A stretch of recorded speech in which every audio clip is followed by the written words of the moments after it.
Is koi keeping a game of chances? Do koi get sick at random? The ultimate goal of koi keeping is to keep the koi problem-free. And sick koi are not included in that picture, right? So how can we prevent that? Welcome to the School of Koi.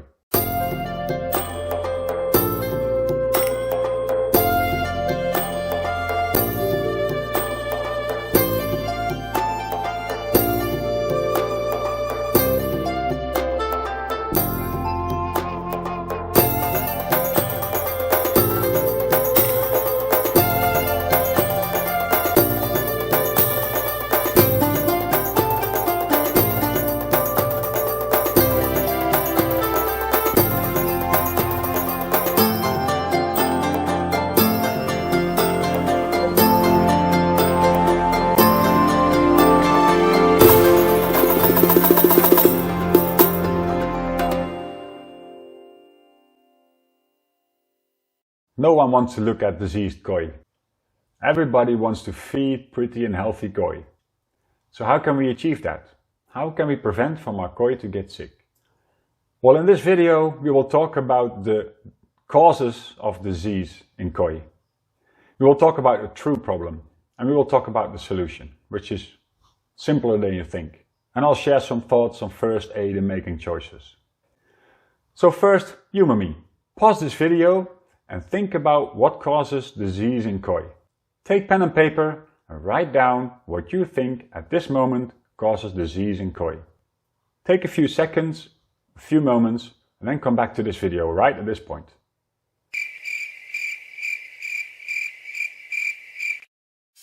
Ready? Okay, here we go. You're correct. The illnesses in koi can usually be explained by finding parasites or viruses or bacteria in the koi.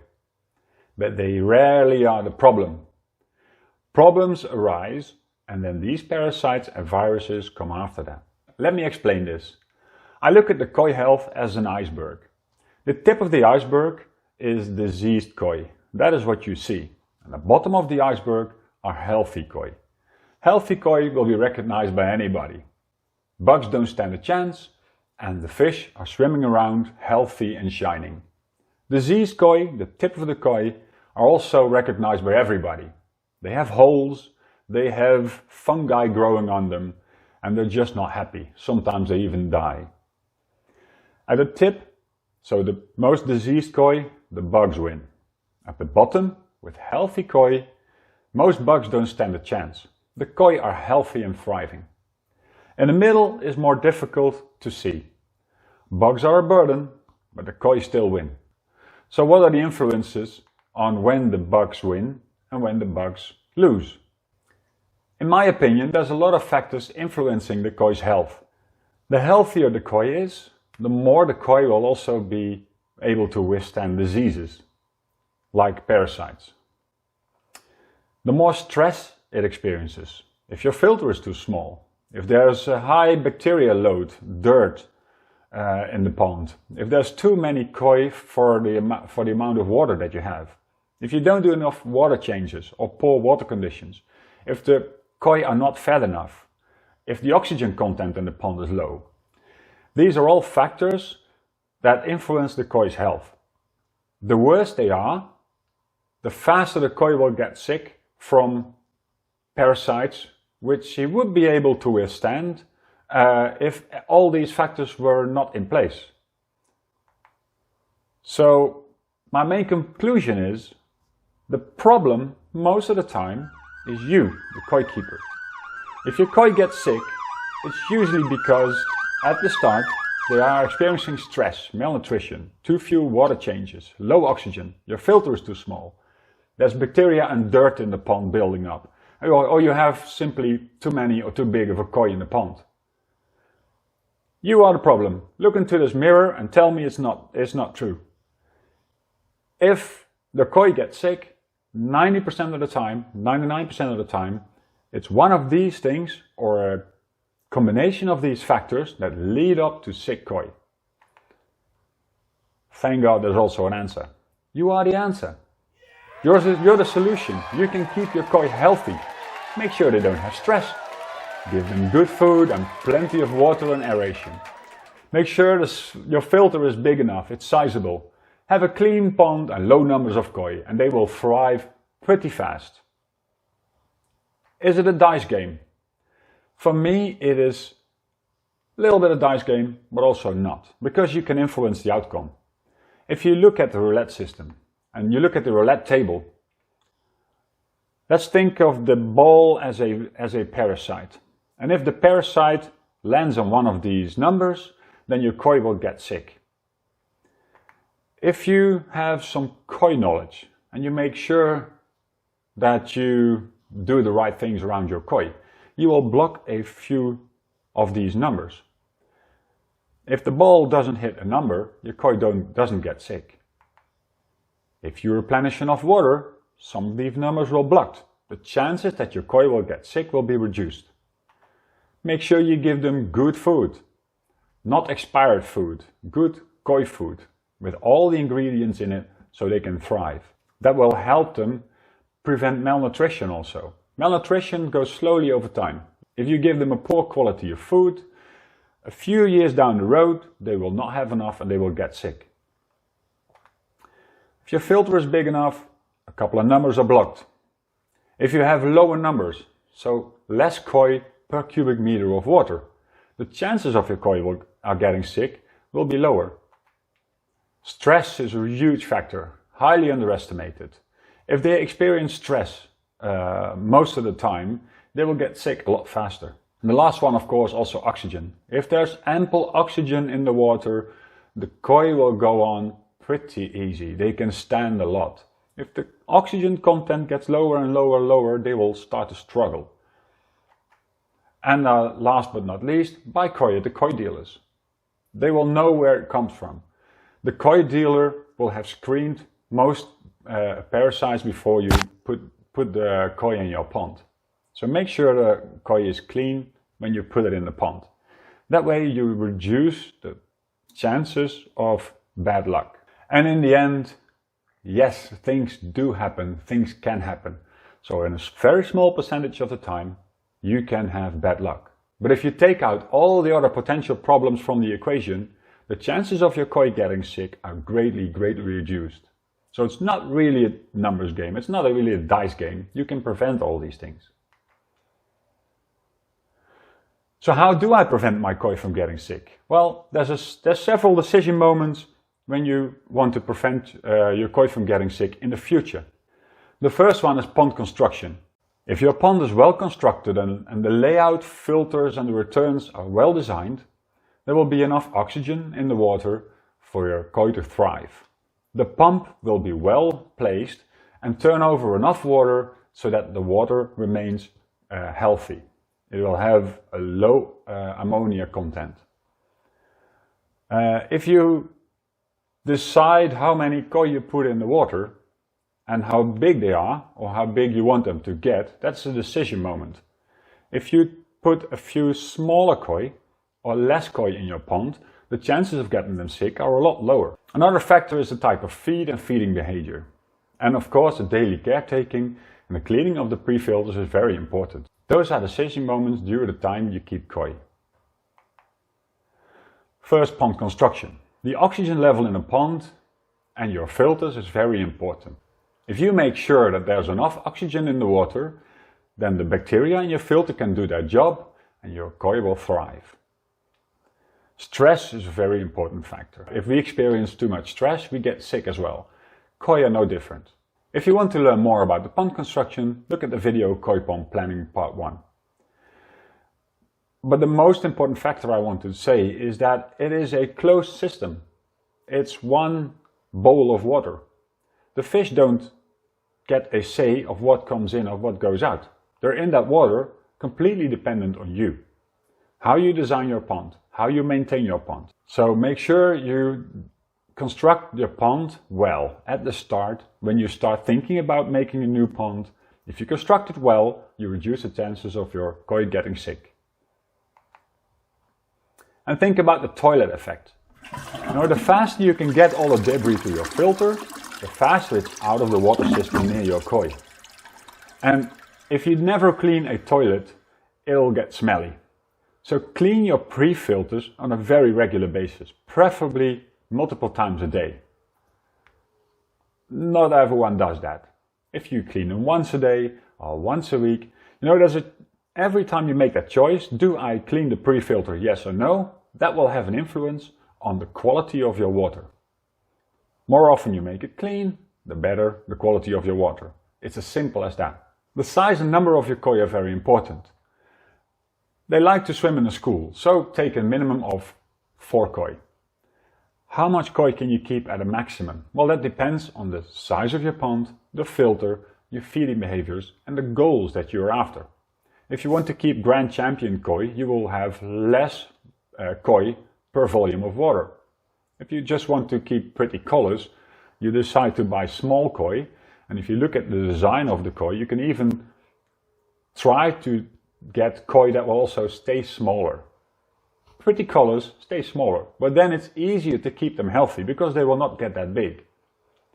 So, having said that, the number of koi really influences the chances of your koi getting sick. So what can you expect to be reasonably normal to go well most of the times? Let's look at a few scenarios. Scenario 1. You have a 30 cubic meter pond, which is a big pond already, but you have a filter which can cope for 100 grams of food per day. If you do the calculations over time, the amount of food that you put in will accumulate in your filter and in your system. So if you put in more than 100 grams of food per day, but your filter can't cope with it, it will go wrong down the line, somehow. So the maximum number of koi that you can put in a very large pond with a very small filter is still very low. If you add 30 koi in there, it will go terribly wrong, inevitably. Even if they're this small, they will grow into a certain size and then this will go wrong because your filter is not big enough. So just having a large body of water is not sufficient. Scenario 2. We take a smaller pond, like a 10 cubic meter pond, and you add a filter which can cope with 600 grams of food per day. That is a lot. That is a good size filter. Then you can also put in the maximum number of koi that totally combined can eat up to 600 grams of food per day. For the filter, yes. With 10 koi of 50 centimeters, that will probably not be an issue. As long as you keep the filter clean. Clean the toilet, clean your filter, then it will be fine. Let's go for scenario 3. A 20 cubic meter pond, slightly bigger filter than the first one, and this can cope with 250 grams of food per day. In this scenario, you can add koi, which together will eat about 250 grams, or actually also need 250 grams of food per day. For instance, 8 koi of 50 centimeters. They will thrive in a large volume of water of 20 cubic meters. 8 koi of 50 centimeters will do very well, and the chances that you will experience problems will be very low. So can you say that the rule of thumbs apply? 1 koi per cubic meter water, or 1 koi per 2 cubic meters of water, or 50 centimeters per cubic meter water, or 20 centimeters per cubic meter water? No, they're not. You have to look at your combined filter system and pond volume and the amount of food that you want to throw in, whether that will go well or not. Of course, there are rules of thumb that you can apply at the start of the hobby, but make sure you don't go with your pond design living on the edge, so to say, because you will go over the edge.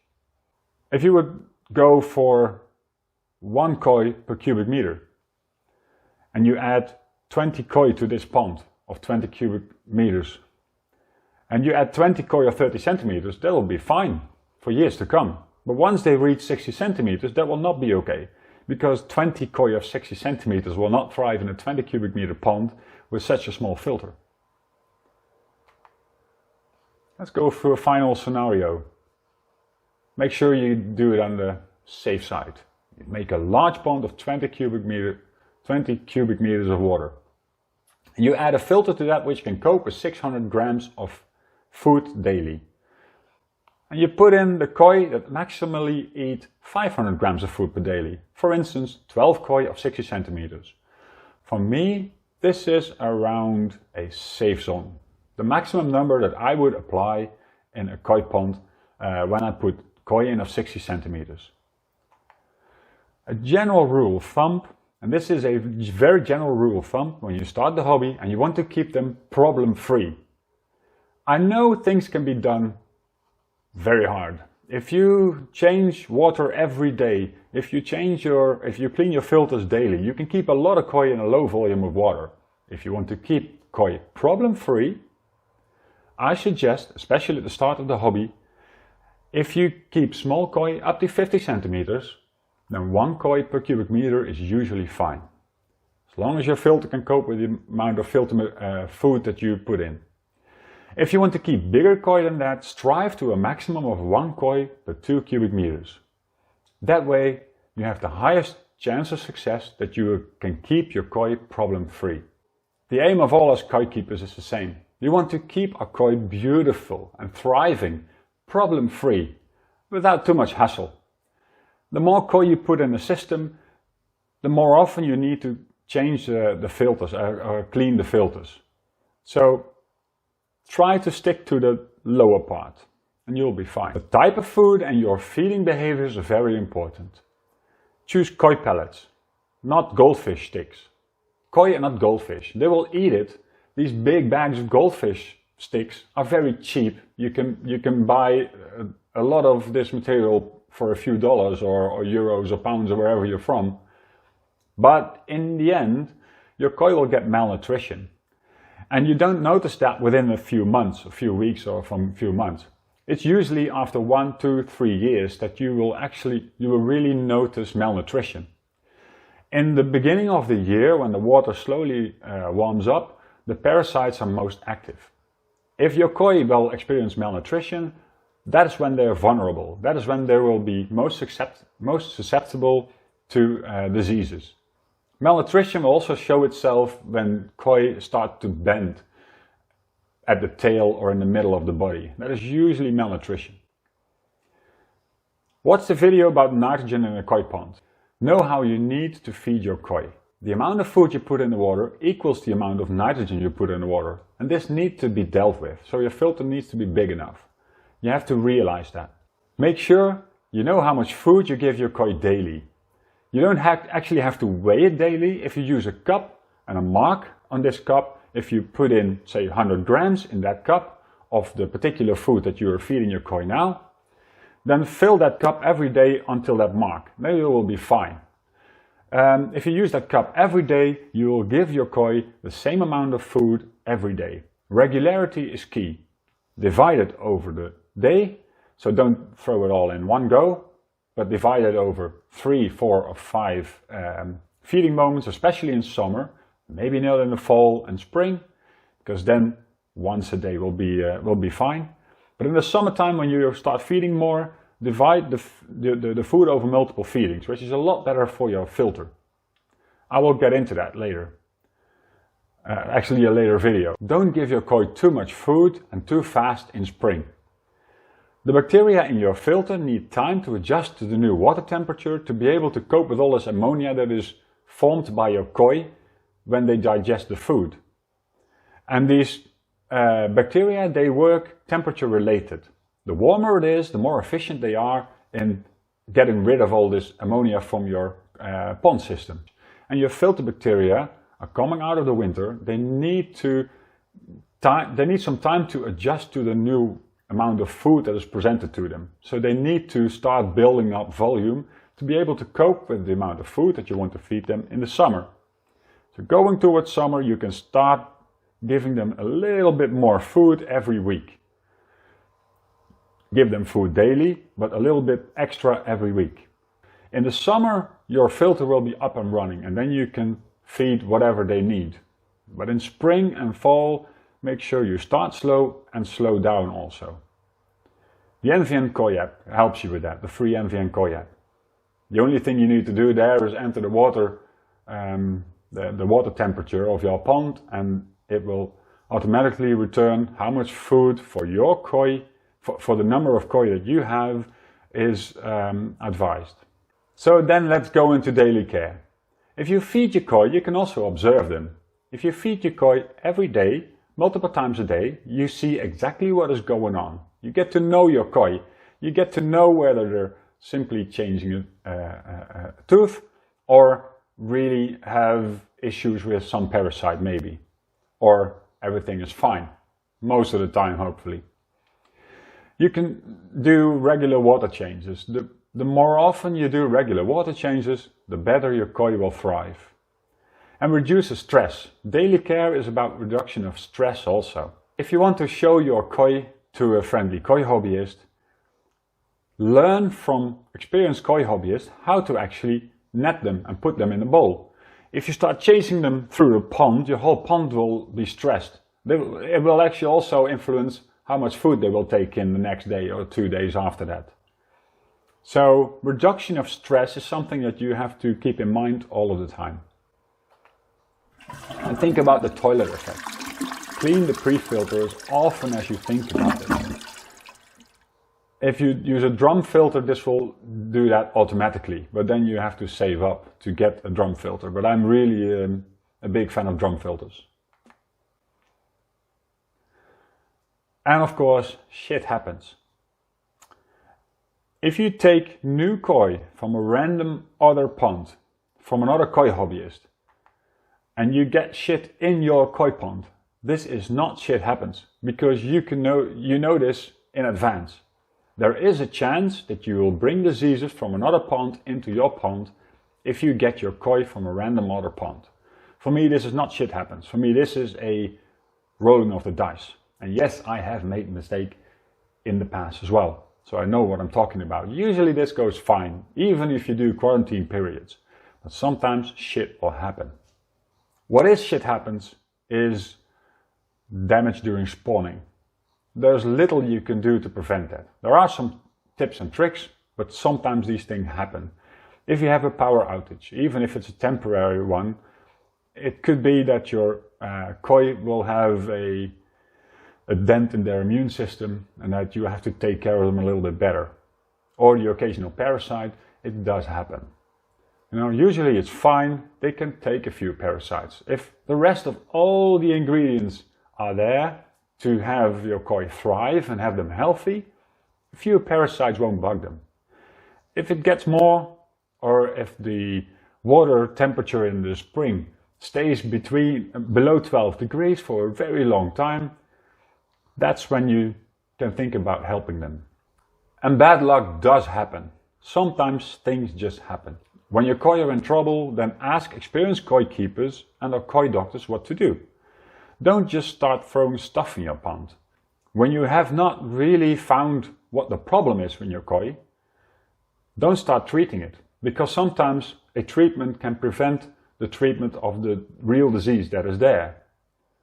So start talking to people who actually know what they're doing before you just start throwing stuff in your pond to try to fix something. There's not one fix for every problem. That leads me up to the standard spring and fall treatments. Some people have a tendency to just throw chemicals in the pond every spring and every fall. They think they are treating something. You're also killing good bacteria most of the time. So you're actually making the problem bigger sometimes. So don't just do that. When you need to treat them, but make sure what are you treating for. And you treat them with the right chemical when they need it. Most of the time they don't need it. Make sure you keep your filters clean. That is a lot more important. So what can you do? What can you do yourself to prevent your koi from getting sick? Well, watch this video again, especially the start. What is the main cause of disease of your koi? Remember this iceberg. You are the biggest factor for your koi. They are completely dependent on you. So if you keep your koi well and keep your filters clean and make sure there's enough oxygen in the water, then your koi will have less problems.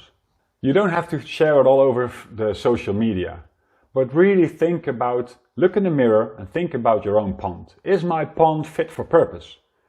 Do I have my koi numbers in order and the length of them? Or do I have too many koi in my system?